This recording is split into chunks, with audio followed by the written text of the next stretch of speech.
BC రిజర్వేషన్ల సాధన కోసం రాష్ట్ర ప్రభుత్వం ఢిల్లీలో పోరుబాటకు రెడీ అయ్యింది.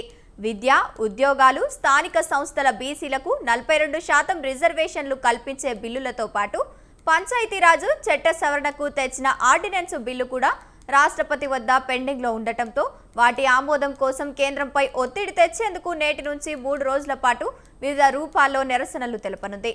ఆగస్టు 5, 6, 7 తేదీలో ఢిల్లీ వేదికగా పోరాటం చేయాలని జూలై 28న జరిగే కేబినెట్లో నిర్ణయం తీసుకున్నారు. ఇందులో భాగంగా బీసీ నేతలు ఇప్పటికే ఢిల్లీకి చేరుకున్నారు.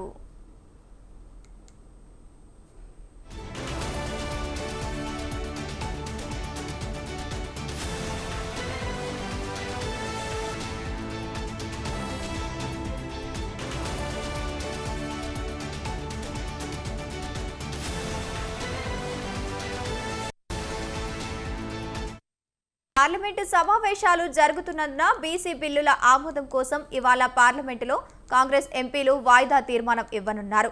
6న ప్రజా ప్రతినిధులందరితో జంతర్ మంతర్ వద్ద ధర్నా చేపడతారు. 7న సీఎం, మంత్రులు, ఎంపీలు, ఎమ్మెల్యేలు, ఎమ్మెల్సీలు దాదాపు 200 మంది ప్రతినిధులతో రాష్ట్రపతిని కలిసి బిల్లును ఆమోదం కోసం వినతి పత్రం అందించాలని నిర్ణయం తీసుకున్నారు. 1500 మంది ప్రత్యేక రైలులో హస్తినాకు చేరుకున్నారు.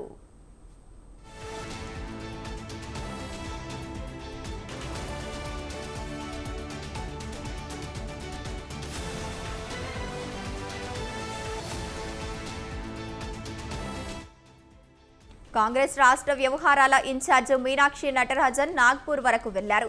ఇదే రైలులో పీసీసీ అధ్యక్షుడు మహేష్ కుమార్ గౌడ్, మంత్రులు పొన్నం ప్రభాకర్, వాకిటి శ్రీహరి ఆలేరు వరకు వెళ్లి నాయకులు, కార్యకర్తలను ఢిల్లీకి సాగనంపారు.